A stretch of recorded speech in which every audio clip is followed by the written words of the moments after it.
website of that organization accidentally posted its membership list on its website for a short period of time, and someone snagged a copy before it disappeared. But by far the most common and most damaging source of leaks is insiders who secretly collect information and then send it to WikiLeaks. Insiders might do this out of a sense of justice or as a form of retaliation against an employer. Whatever the motive, several of the resulting leaks have been spectacular. For example, an insider managed to leak an audio and video stream recorded during an Apache helicopter attack that killed civilians in Iraq. This leaked video is the one that put WikiLeaks on the map because WikiLeaks was the sole outlet for that video. And the video was so incendiary that most major media outlets around the world picked it up.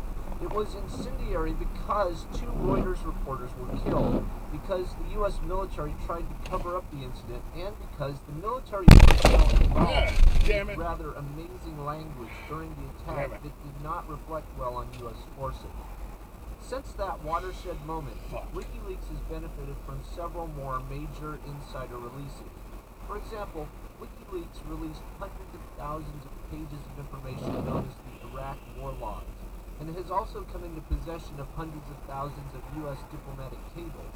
These cables reveal behind-the-scenes comments and actions by U.S. diplomats that have proven quite embarrassing to the United States and its allies. If you think about it, WikiLeaks should not be necessary, at least in the United States. The U.S. government is supposed to be government by the people and for the people. Such a government should be completely transparent to the entire population in every action it takes. Unfortunately, the U.S. government appears to be far from transparent, and WikiLeaks is helping to remove that opacity one leak at a time.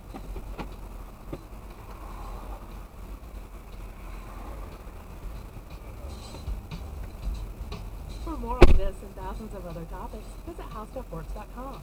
To learn more about the podcast, click on the podcast icon in the upper right corner of our homepage. The How Stuff Works iPhone app has arrived. Download it today on iTunes. Welcome to Brain Stuff from HowStuffWorks.com, where smart happens.